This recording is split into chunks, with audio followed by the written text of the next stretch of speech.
Hello and welcome to Bryan Living and Learning. I'm Alan Brugman from the City of Bryan's Communications Department. And I'm Sandy Ferris with Bryan ISD. Today we're showcasing Bryan High School's Auto Technology program. We'll be looking at how Rudder prepared for its first ever musical, and we'll take a look at a program that is placing iPads into the hands of students. And the City of Bryan will give you recaps of some of our holiday events, including Lights On, as well as Holiday Magic. And recently, some middle schoolers visited Bryan's Coulter Airfield. But before we get to those stories, the Queen Theater recently lost its crown in a ceremony in downtown Bryan. The Queen has lost her crown, not for good, just as part of her renovation, exactly 71 years to the date after it opened on November 21st, 1939. And on the Queen's 71st anniversary, the Save the Queen campaign received a $2,500 check from the Willie Bennett Tribute Concert. Thank you, Joe. First step is to restore the crown. It will take several months to complete this process. Bryan Councilmember Art Hughes was on hand to give his memories on the downtown Bryan of the past. I remember the Queen Theater as well. It was the place where people could go and see a good matinee movie. Wakefield Sign Service generously offered the crane and the operator for the removal, and Mako Auto Painting and Bodywork is donating its services to repaint the sheet metal crown. If you're interested in helping out the Save the Queen project, go online to downtownbryan.com. Alan, I know that's a project that people have been really looking forward to for a long time. Yeah, you can tell from the video that a lot of people came out to see the crown being removed, and it was a big deal because this was the first visible project of the Save the Queen project. Well, Bryan High School's Auto Technology program has been around since 1971 and continues to train students in that career field. Around 100 students per year enroll in auto technology at Bryan High School. Students soon discover there's a lot of math and science involved in preparing to service today's automobile. Of course, the electronics involved in cars nowadays is so complex, and then I have a lot of students that once they get in the program and they start realizing what we study, they didn't realize that the car is actually so complicated as it is, but it's kind of, we break it down into so many subgroups and smaller systems, so they kind of have to look at it as each individual part of the car. Of course, we'll start with the introductory classes, learning the name of the parts and kind of the vocabulary that of all the systems they'll need to know, and break it into like the science and the physics that go into the systems of each part. But then they kind of gradually go from like brake systems, suspension systems, to some things that are pretty minor, pretty simple. And then as we get them more to the advanced level classes in Auto 1, they'll be doing four-wheel alignments and the geometry of the suspensions, to all the way up to their senior level class, where they'll get into the fuel systems and the computers and the electronics. And we'll have them going in and chasing bug systems in cars and learning how to chase down problems in all the electronics at the advanced level.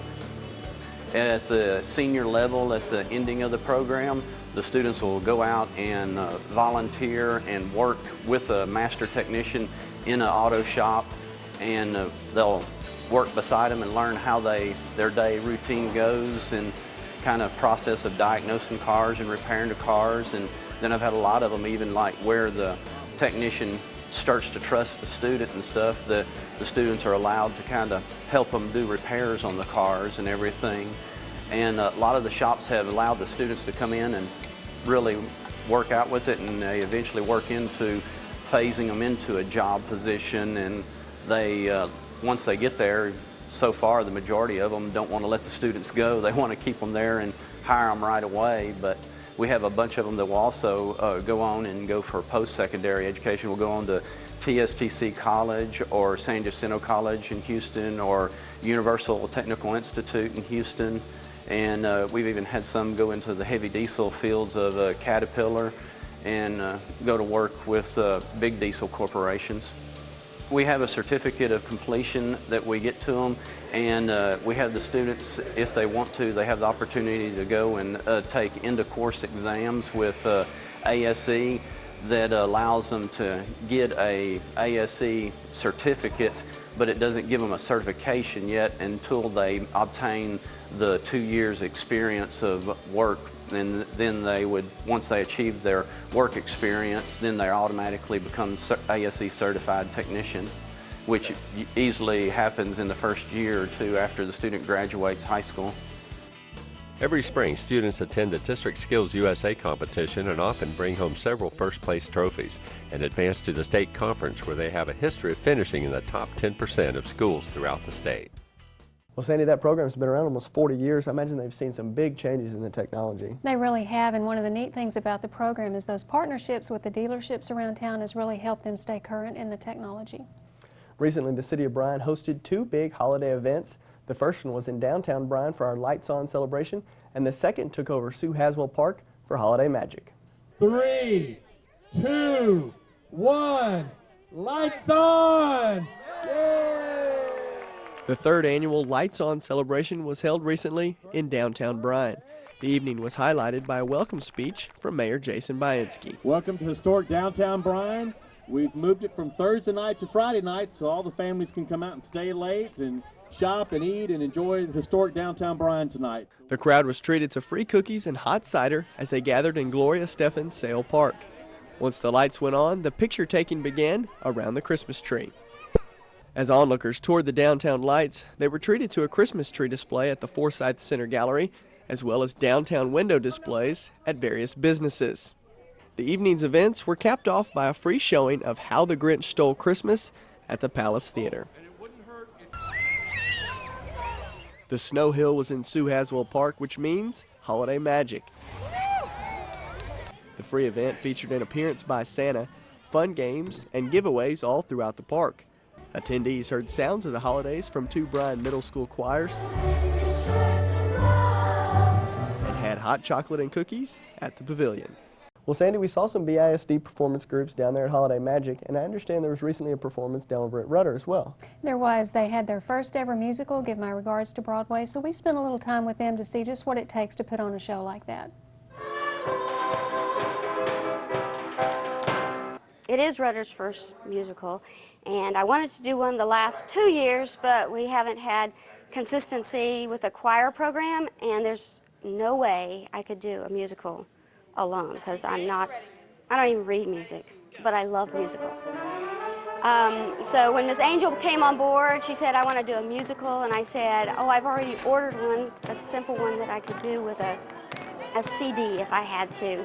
And she said, oh, I think we can get the orchestra involved too. So we've got choir students, theater students, and orchestra students putting this together. And probably one of the major challenges is, since they've never done this before, they don't know how much time it takes. And so they have put really this kind of on the back burner. They've done their other activities first. So they're having to do those things, and then we're kind of last. So the hardest part is getting everybody together at the same time.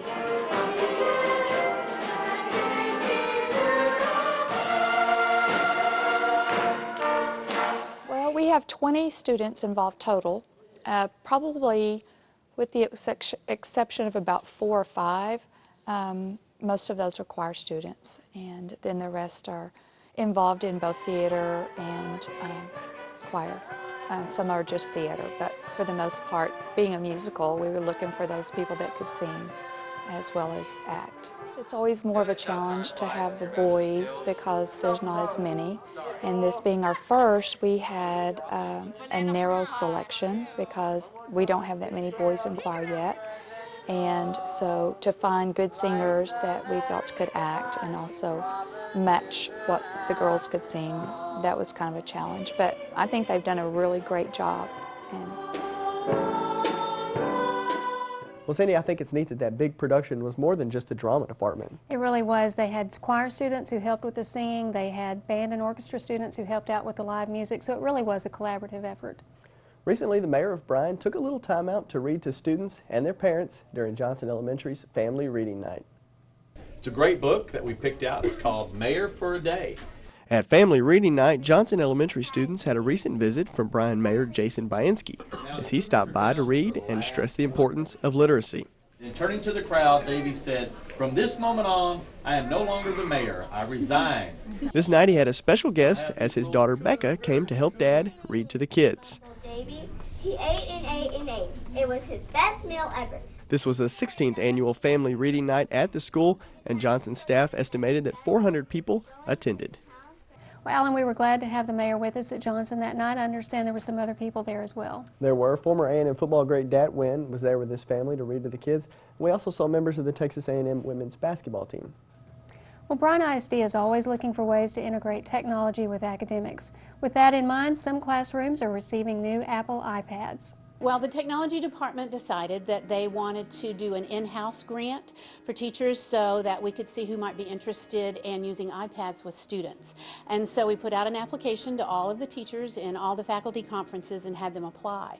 We were lucky in that we had 53 people who decided that they were really interested in this new technology, and so they filled out the grant form and sent it on to us. And so we looked at that, and there were 53, and there was a process that we went through in order to decide who was going to have it, and we ended up having enough money to fund 7 teachers. So we have a teacher at each high school, 1 at a middle school, and then the rest of the teachers are at elementary. And all of them wrote really interesting things about how they plan to use these with students. So we're really excited about the program and what we can see is going to happen with students and teachers in using this new technology. Today when they come, what they're going to do is to learn how to configure the iPads for student use. They've already received an iPad right before Thanksgiving so that they could experiment with it, learn how to download apps, and to find some things that they thought would be useful in their classroom. So today when they come, what they're going to do is to get the iPads for their classroom. At the elementary, the teachers got a set of 5, and at the middle school and high school, they each got a set of 15. So there'll be plenty of iPads for them to use in different kinds of ways in the classroom. Our students are digital natives and they take to all of this stuff very naturally, and so we think that this is going to be a really good way to integrate technology into the instruction. So while this is a small pilot, we also know that there are several principals in the district who have purchased them. We think that it's going to move ahead in special education, especially because it's a really wonderful tool to use for children like that. So we think that it will continue to grow. The more money that we can find to fund things like this, then the more that we'll be able to do this for everybody. Well, I have one iPad right now, and so far with the students we've been doing, I teach kindergarten, so we've been doing letter formation apps and sight word apps, and there's all kinds of math apps where they can learn number recognition and learn how to make sets, and it's just really inviting for the kids because it feels like a game, and so they just love it. So I can't wait to get my hands on some more. Well, Sandy, I've seen on those Apple iPad commercials that they say that they're a great learning tool. They really are. Obviously, that's the idea behind this, but it's also more economical because the iPads are less expensive than laptops. Recently, several middle schoolers from Sam Rayburn visited Bryan's Coulter Airfield to meet some of our area's first responders. Some Sam Rayburn students were given an up-close look at some of Bryan's first responders at Coulter Airfield. When you open this up, there's a lot of pressure pushing back on you. The visit was highlighted by a tour of the PHI helicopter and a photo op with the crew and its pilot. The Bryan Fire Department brought out 2 vehicles, a pumper truck and an ambulance. The students were able to ask questions and tour both vehicles. And one of BPD's K-9 units rounded out the visit by demonstrating some property recovery skills. Officer Al Hawk took questions from the students about what it's like as a K-9 officer. He does have a bulletproof vest. Well, that's all the time we have today. I'm Sandy Ferris. And I'm Alan Brugman. Thanks for watching.